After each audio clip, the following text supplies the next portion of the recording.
All right, ladies and gentlemen, welcome back to the Dynamic Lifestyle Podcast. We have our awesome guest here today, Yami. Yami, how you doing today? Hi. Good. How are you We're guys? doing very well. No, thank you very much for taking time out of your busy schedule to spend it with us and our humongous eyebrows. I know we were talking about that earlier. Thank you for having me. You bet. You're so welcome. Okay, Yami, so we like getting the show started by getting to know who our guest is. So if you want to tell us who Yami is and what your story is, that would be great. Who Yami is? I don't even know who Yami is, to be honest. But I guess I am currently a certified personal trainer, online coach, a YouTuber. I guess what you would call a fitness influencer these days.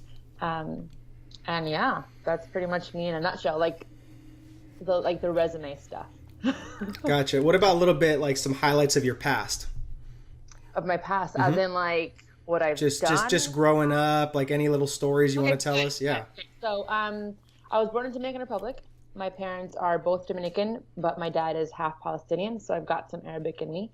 My family is still in Miami. I grew up in Miami, and after I graduated college, I moved to New York to pursue a career in modeling. I was in New York for about 7 years, and now I'm in New Hampshire. Yeah. Yeah.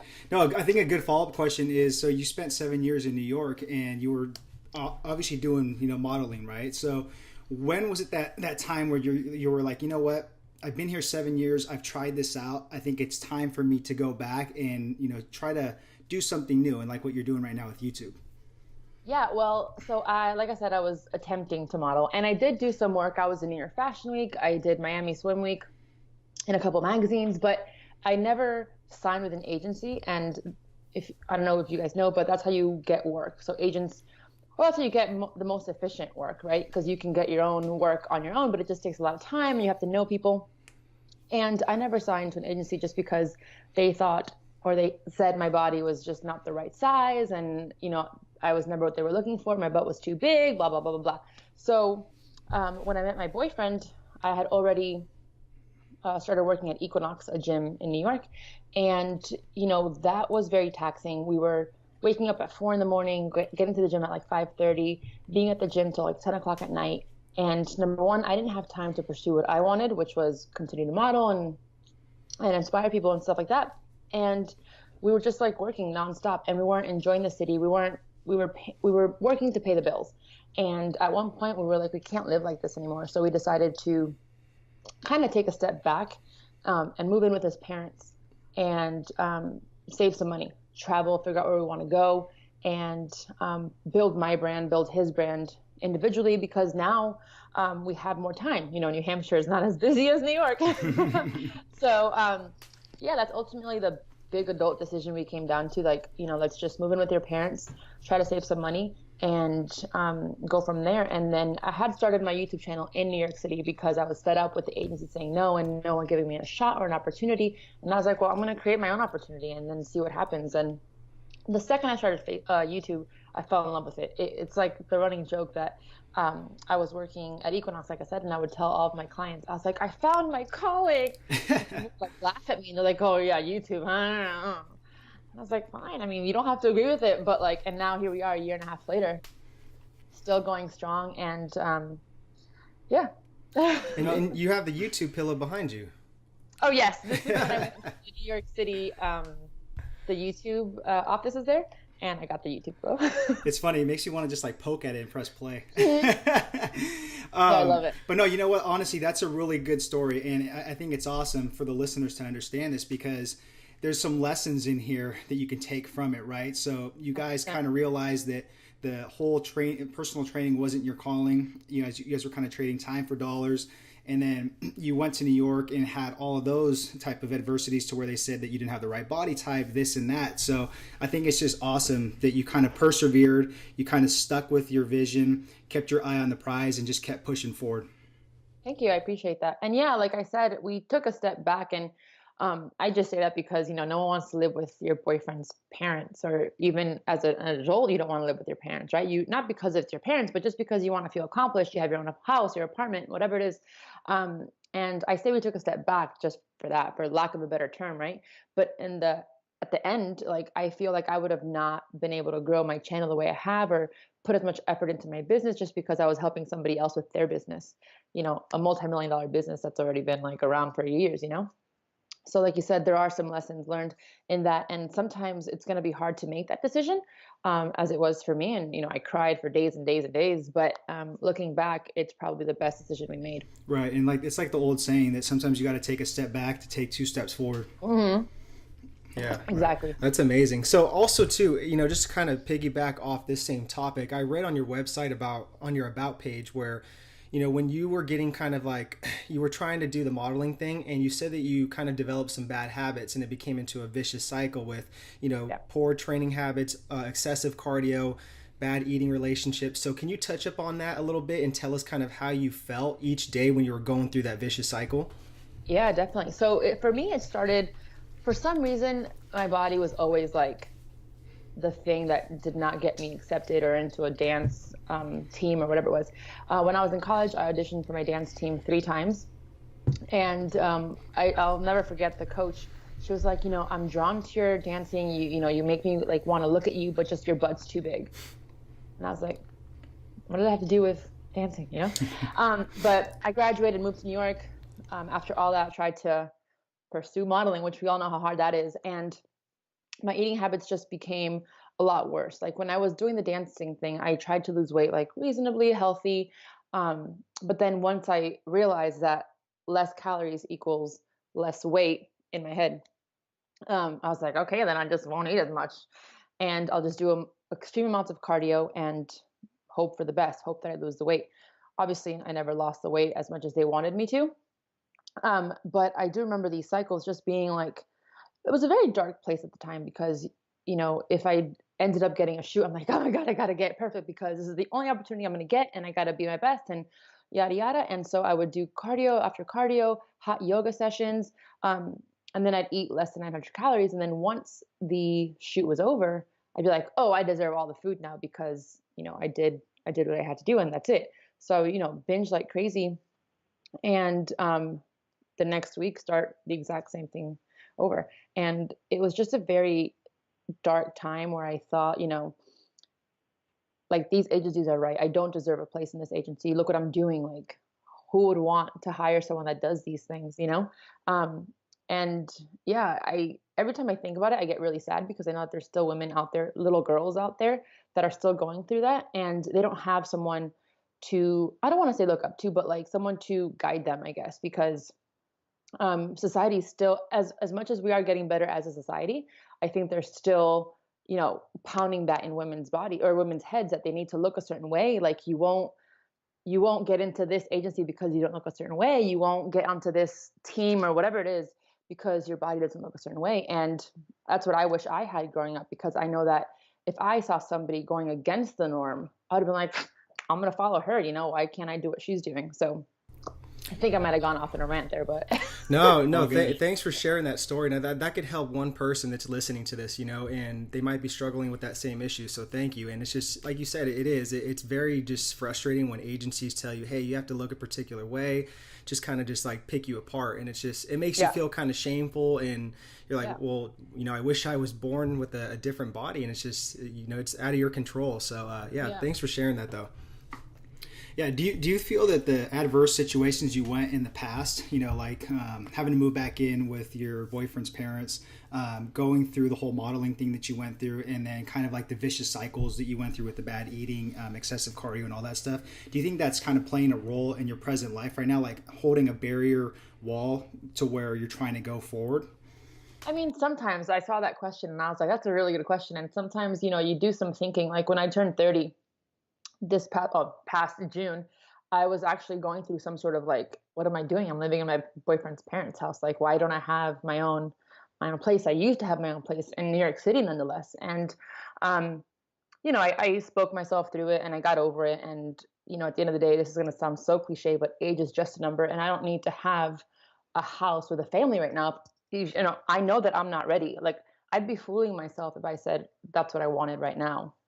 I want that down the line, but right now that's not what my place is. It's not my time just yet. And so, I do feel that some things, do hold me back because, it's part of my past. I did go through all these things and,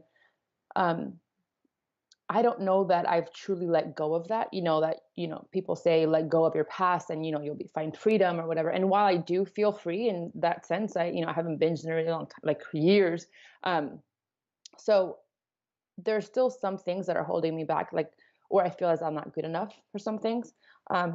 Even in my own career, like I love coaching, but sometimes um, I don't feel like I have a say in things. For example, my boyfriend's a personal trainer. He went to school for exercise science. And this is a really corny, funny story, but like I'll post Instagram videos of like workouts, and I'll try to give tips of things that of the workouts or whatever, of the movements. And I won't post it without asking him if it sounds okay, because I feel like, I don't know what I'm talking about. It's just, but he's always like, you always self-doubt yourself. Like just like have confidence in what you know, and what, like, you've studied for this, like you're a certified trainer, you're not like an Instagram fitness model, like you have knowledge. He's like, just stop doubting yourself and just go for it. So like it's something silly like that, but that's just an example of how I see myself sometimes, and that's something that I need to let go of, because I know that when I do, like everyone says that when you let go of what's holding you back, you like blossom. Yeah. So Yeah, and that's a great point, letting go. And it's just, I think it's easier said than done, to be honest. I mean, there's stuff we're trying to let go of too. We lost our father 13 years ago, and it's one of those things, it's like you do the best you can going forward, but Right. it's hard to let it go completely. And I think a good way to look at it is that we all have our power, right? We all own that. And as long as you don't let that past, tragedy or barrier just consume your daily power, then Right. then that's the best part. Because if you let it consume and take away your power, then it's going to take over your day, your mood, and it's really going to put you, in a really shitty mood and set you back. that's such a good point. That's so true. Yeah. So then I want to ask too, like for other people out there that are going through the same situation as you, do you have any practical applications or exercises that you could give like to these people that might help them get out of that rut? I'm just gonna go with like the whole binging thing, because that's what like I know. I competed in my first NPC show last year. Well, like a couple months ago. Well, not my first one, but my first competition season, and I ended up doing 7 shows. So I was pretty much dieting for an entire year. And there were some times that there'd be nobody in the house, and people that follow my Snapchat know exactly what I'm talking about. They just are always baking. There's always like bad foods, and obviously when you're in prep, it's very hard. So what I would do when, sometimes I would just be in the kitchen by myself. There's nobody home. And that's when I would probably do like really bad things, the pantry. I remember I was sitting in front of the cabinet and I was like looking at like, what can I do serious damage to right here? And I just saw like the nut butters, and I'm like, that's like my vice. So I was like, I just took a second and I just like kind of tried to feel what I felt back then after I had binged. And there's no other feeling that I hate more in this world than that feeling. And so I kind of like tried to feel what I felt back then, and all of a sudden I just like shut the cabinets and I just left.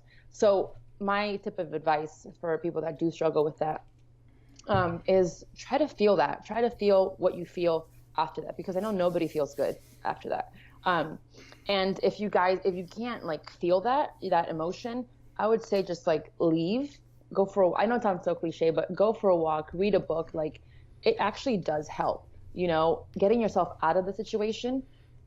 That in itself, you're already winning. You know what I mean? And if you just start eating and don't even realize it, because that does happen as well, just the second you notice what you're doing, just put it away. That's it. That's just it. And another point, don't try to do excessive amounts of cardio to like kind of undo what you just did. Like the next day, if you follow your macros the way you do it. Don't try to like eat less to try to, balance out what you did the day before. Just accept it and move on. And That's it. Yeah, those are great practical applications. And it really reminded me kind of like what I talked to with my clients about, just getting yourself out of that environment, right? That's the number one trigger, is the environment you're in. So I think that was key right there with that. The next question I have, we're going to kind of just transition on these questions. So you're a sponsored athlete for bodybuilding.com, correct? Yes. Okay. First of all, that's awesome. And the second question is, take me back in that time when you got selected, just what the feeling was like, what the initial reaction was, and kind of what is it doing for you? How is it serving you right now in your life? Yeah. So I don't know if you know, but I actually um, applied for the bodybuilding.com spokesmodel search 3 years in a row. No, 4 years in a row. Um, and the first time I didn't get it at all.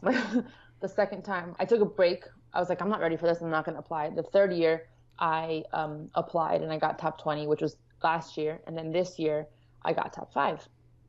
So when I got top 5, I was already ecstatic. I was like, oh my God, I made it past one more round than last year.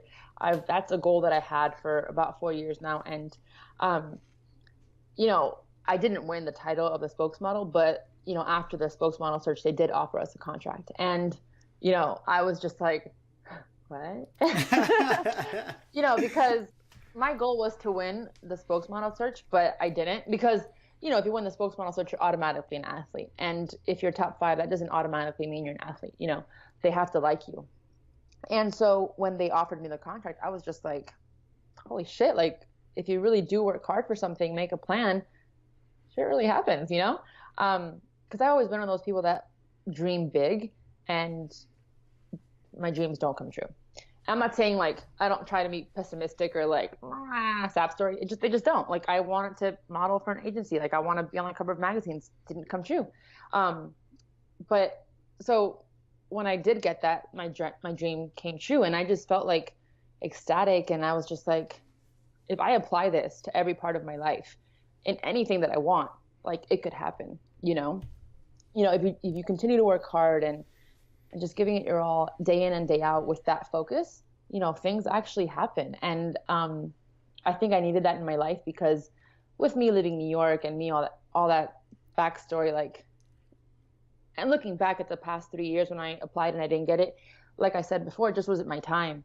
And now I can honestly say that I feel ready to be in this position and be a sponsored athlete and try to contribute as much as I can to bodybuilding.com and those that, you know, watch bodybuilding.com or like the programs or anything. So yeah. That's awesome. Honestly, thanks for sharing that. And honestly, it's like, that's just a perfect example of being persistent in your goals and your vision.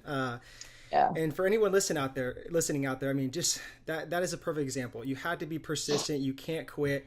You have to just keep your eye on the prize and keep trying, you know, go back to the drawing board when you fail at something and just do it again. And maybe, you know, you wanted to originally do the modeling thing for an agency, and maybe that just wasn't your calling. You know, maybe your calling was for fitness and bodybuilding.com. They obviously saw something great in you. They see talent. You have a gift. So fucking amazing. You know, I just excuse my language. Excuse my language. That's awesome. Yeah, it's true.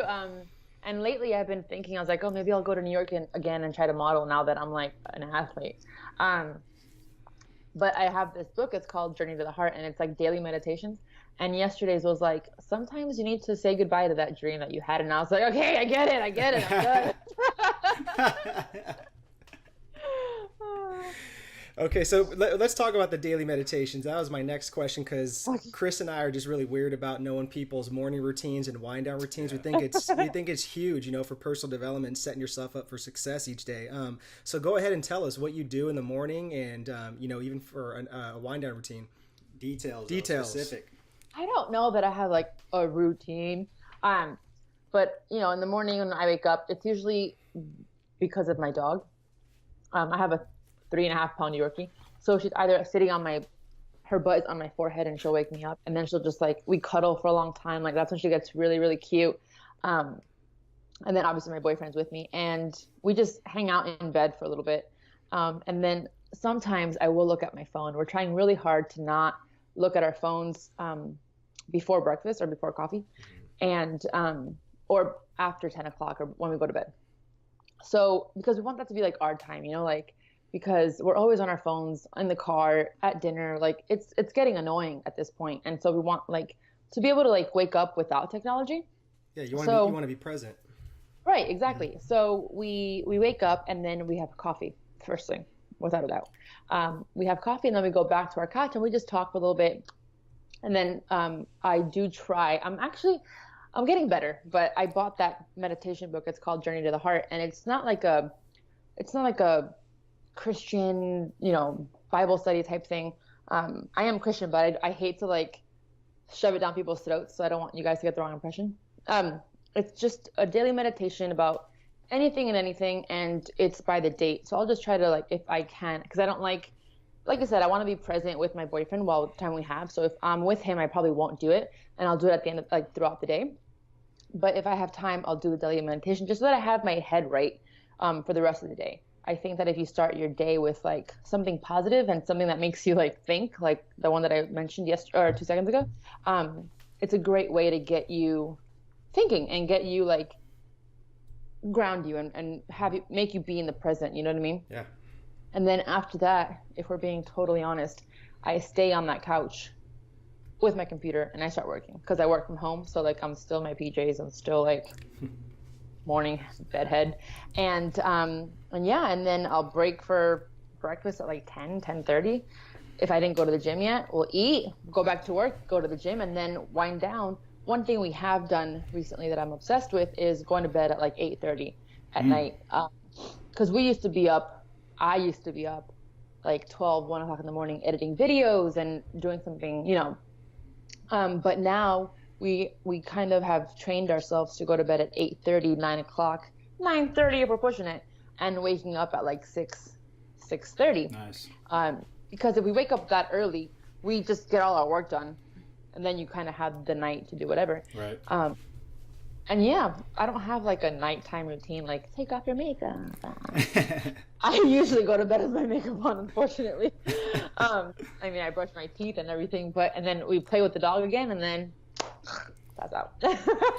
No, that's awesome. That's exactly the type of specifics and detail we're talking about. So yeah, thanks for sharing that with us. Appreciate it. All right, so before we get into what we call the rapid dynamic questions, I have one final question for you, and this is going to be a powerful one. So you ready? Oh.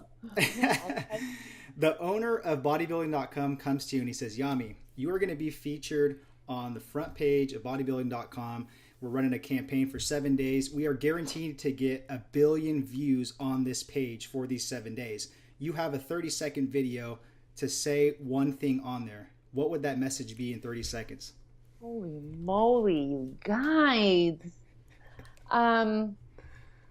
I don't know how I would word it. This is not the 30-second video, but I would definitely implement, I don't know if you guys know, but my boyfriend and I own a company called Lift and Be Lifted, where every product we donate 11 meals to those in need. And so that's just my lifestyle right now. Because fitness is people perceive fitness as very selfish. And while it is, and it's okay to be selfish sometimes, people forget that you can still help others in the process. So that's like the shirt I'm wearing right now. Oh, nice. It's our new line. And the mug. But that's just something that we feel very strongly about. Because like I said, this fitness industry, the health industry is very, very money hungry, you know, and there's people selling things that make absolutely no sense, like lose weight fast and da-da-da-da. So we want to come in and change all of that, you know. We want to try to help as many people as we can, and that's kind of the reminder that I would do. Just because you're working on yourself doesn't mean you have to forget about everybody else. There's always something that you can do to help lift somebody up. Absolutely. No, that's a strong message, and that's kind of something that we've learned from a mentor is make your money matter, right? So giving back. Yeah.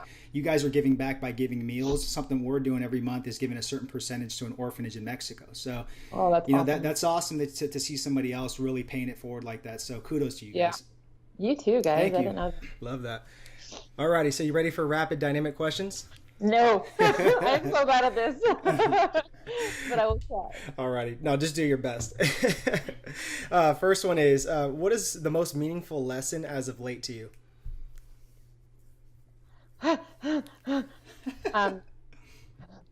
Accepting is, or acceptance.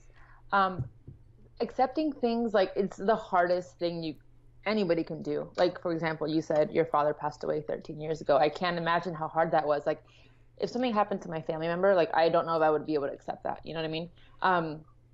Accepting that I'm not going to have, this is a stupid example, but this is all I can think about, 100 million subscribers on YouTube. You just can't, you have to accept it. You know, it's not accepting that I wasn't invited to be in an agency. It's just acceptance, you know what I mean? And once I understood what it meant to understand what acceptance meant, like, a weight fell off my shoulders. I don't know if I'm explaining myself right, but they're just things that you just can't control. You can't change. Mm-hmm. All you need to do is, what you can do is how you react to it, you know? Right. No, that was good. I was following you on that. I like that. Why do you feel self-love is so important in today's society? I think you need to stay true to who you are with a society that's changing nonstop. You're too fat today. You're too skinny. You need big boobs. Your butt's too small. Your hair should be blonde. Your hair should be pink. Like, just, we need to learn to love ourselves the way we are. And I know I'm going to get shit for this because on Instagram, that's what I portray. Like, I love myself no matter what, like whatever shape. And there's some troll that says, if you love yourself, why did you get your boobs done? Bro, I just wanted bigger boobs. That's it. I still love myself. Like, I loved myself then. I love myself now. You know, and that's one thing that it irks me when someone's like, you should love yourself the way you are. Yeah, but does that mean you're never going to get a hair extension? You're never going to, like, dye your hair because you want to try something different? Right. I'm kind of straying off here. But in a world that tells you what you should be daily, I think that we need to find out who we are first and accept it and then love it, you know, because you're going to hear from every side, you know, you should be this, you should be doing that, you should be married by now, you should have kids, you should, you know, and once you realize who you are as a person and how much you love yourself, then you can't be deterred. Yeah, that's amazing.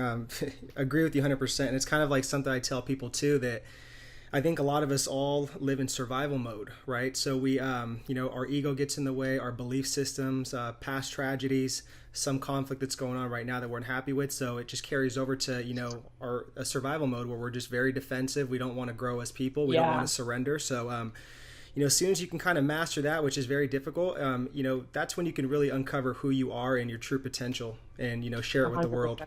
100%. Yeah. That's what I'm trying to get to. It's very hard. Hey, we all are. We're all trying to do it one day at a time. So what's the most, like, what do you dislike the most about the fitness industry? Because I know there's so many things, but I just want one juicy thing that you just don't like about it. One juicy thing? Mm-hmm. The fakes, I think. People that... So give me some examples. I'm not going to give you examples of, like, people... Oh, no names. No names. I'm just kidding. I mean, like, people that have gained huge followings for being pretty or in great shape, like naturally, or they get enhanced and, you know, they say, do my program for $30. And $30 times 1 million followers. Right. That's a lot of money, you know? And it's just like, do what you do. Like, don't try to be a fitness professional when you're not. You know, that's like me saying I'm a doctor. Yeah, right. Like, there's no chance. You know what I mean? Right. And it's just sad that this industry, the health industry, is very money hungry, but it's also like, it's very scary because that's somebody's life in your hands. You know what I mean? And I think that people take advantage of that, and I think that's very sad. Yeah. In very short. No, 100%. I mean, I could probably sit here and do like an hour podcast on just this one specific thing, you know, because it pisses me off so bad too. But hey, I can only do my part, you know, just like you're doing your part. So yeah, yeah. So what right now still makes you uncomfortable in life, and what would you say are you still missing in life right now? Uncomfortable. You know, I had success makes me uncomfortable. When I was training for bodybuilding.com spokesmodel, I had like a breakdown where I felt like I was not worthy enough to win the title of spokesmodel. And I think, you know, for me, I don't know why I'm afraid of that. I don't know why I feel like I'm not worthy sometimes. I feel like, you know, I feel like success is like a lot. There's a lot of weight on your shoulders, and, you know, and people are going to be looking up to you for a lot of things. And if I mess up on one thing, if I say the wrong thing, you know, I don't know if that's exactly what it is, but it's a little overwhelming for me. And I think that's why I self-sabotage in a lot of things, whether it be like food or maybe just like me not getting to a project because it might be really, really good. And I just don't do it. I'll just keep putting it off. I keep putting it off. And there's like not a concrete answer for that. I don't know why I do it, but at the end of it, I think that's why I do it. Does that make sense? Yeah. No, yeah, it does. It does. So why do you think today in today's society, why do you think a lot of people don't want to surrender and grow as people? Because when you surrender, like that's vulnerable. That you're being vulnerable at this point. And like you said, the ego is everywhere, and you have to like pretend to be this person, and you have to like know everything, and you're the you have this many followers, and you have, like I said, it's a lot of pressure. Mm-hmm. And once you say, I'm not any of these things, I don't know everything, I'm not the smartest, I'm not, I struggle with these things, people, I mean, I'm not talking for people, but like, I think that it's scary. It's a very scary place to be, because you don't know how people are going to react. Usually it's a good reaction, or people are like, we're here for you, we go through the same things. But I think that's why people don't want to surrender, because that's like asking for help. And unfortunately, not a lot of people like to ask for help. Mm-hmm. I mean, I'm one that is like, help me, please help me. Like, I'll be the first to admit that I need help. But a lot of people have their pride. Mm-hmm. That's their wall. And they just can't seem to do that. Boom. Boom. Yep. Love it. Love it. Yeah, flex on that one, right? Seriously, I know people are just so scared of like asking for help, and I just don't understand it, because I'll even like sit there and be the first person just like you and say I need help, in different types of areas of my life, not just like fitness or something like that, So yeah, glad you mentioned that. And I think too, like you said, fear, fear paralyzes us at the end of the day. So it's just, it's out there, it's very, very present. Very real. Okay, so next question. We wrote a book called The New Era of Fitness. So I want to know that, looking back at the past decade, do you think right now we're in a new era of fitness? Yes. Okay, why? I don't think it's like the best era of fitness or anything, but I'm just going to go with the whole social media thing. Everybody now is a fitness professional, and everybody now is telling you what you should be doing to lose weight or get that bigger booty. If you hear my dog, I'm sorry, she's barking out there. And everything's different these days. Like, people are coming up with not that there's anything wrong with that, coming up with new exercises, way to target different muscle groups. But what I have a problem with in this new era of fitness is the fakes on Instagram or social media trying to make a buck or two. And I hope that it dies down. I feel like I'm going to use an example. Shreds. Mm. That's a company that went down in flames because people realized what they were. And hopefully, that trend will continue, where people are just not educated. Not that they're ignorant, but they're just not educated in some things. Right. I remember when I started and I was like, what do I do to look like these girls? Like, what are they doing? Like, and now that I am more educated, like, I have a certification, I am a personal trainer. Like, I'm not just a regular person that has no idea what fitness is. So I do think that we're in a new era of fitness, and hopefully we get into a new era of fitness, mimicking the old eras of fitness. Right. Yeah, I gotcha. Maybe a balance. A nice, good balance, right? Yeah. Alrighty, so before we get into the last question, I just want to take a moment to acknowledge you, and I know this is coming from Chris as well too. But I want to acknowledge you for your courage, for being persistent with your goal, not giving up, becoming that bodybuilding.com spokesmodel, and congratulations again. I know you're going to do great things. And just, for spending time with us today, giving back some wisdom, telling your story, open up with that. And for you and your boyfriend to be giving back as well, too, to those in need. I think it's very special. You guys have great hearts. And, I just wish you guys the best and keep going with it. Thank you. Thank you so much. You're very welcome. So the last question is, what is your definition of living a dynamic lifestyle? I think it's a summary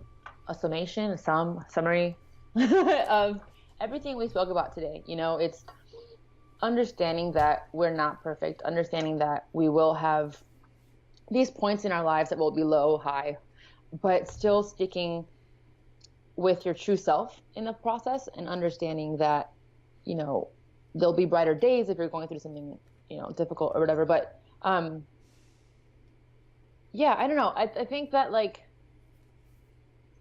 it's like being happy with what you are while you're searching for your end goal, or working for your end goal. I guess that's a good way to put it together. No, I love it. It's just everybody has a different type of definition for that at the end, so I love that. Okay, so where can our listeners go and follow you and your work and connect with you? Yeah, well, my Instagram, I mean, everything is my Instagram, Snapchat.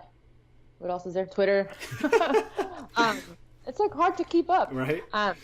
It's just Yami Mufdi, my name, and then my YouTube as well, Yami Mufdi, and my website, yamimufdi.com. I like to make things easy for people. You have to.